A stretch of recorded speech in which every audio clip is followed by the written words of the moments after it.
E20 पेट्रोलमुळे नागरिकांचा फायदा होतोय की तोटा होतोय या संदर्भातल्या अनेक चर्चा आता सुरू आहे। इंजिनचं नुकसान आणि मायलेजवरून अनेक दावे केले जात आहेत। सामान्य पेट्रोलचा पर्याय देण्याची मुंबईकरांची मागणी आहे।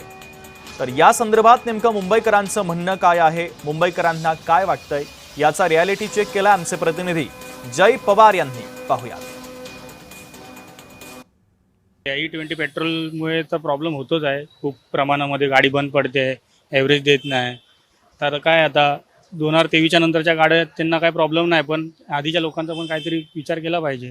माझा जो आता जो आंदोलन झाला तो माझ्या मते आता गडकरीकडे वळवायला पाहिजे आणि या इथोलनवर सामान्य नागरिकांनी आवाज उचलला पाहिजे। नुसतं सामान्य नागरिकांनीच नाही तर जे काही ट्रान्सपोर्टेशन आहेत किंवा ऑफिशियल लोक आहेत, मिडल क्लासचे लोक आहेत, पेट्रोल पंप स्वतः ज्यांनी पेट्रोल पंप चालवतात त्या लोकांनी इथोलन हा याच्यावर विरोध केला पाहिजे स्वतः पेट्रोल पंपवाल्यांनी, की आमच्याकडे लोक तक्रारी घेऊन येत आहेत, उद्या आमचे पेट्रोल पंप जाळले तर त्याला जबाबदार कोण? प्रत्येकाला तर लक्झरीज हवी आहे, थोड्या काही सुविधा हव्या आहेत।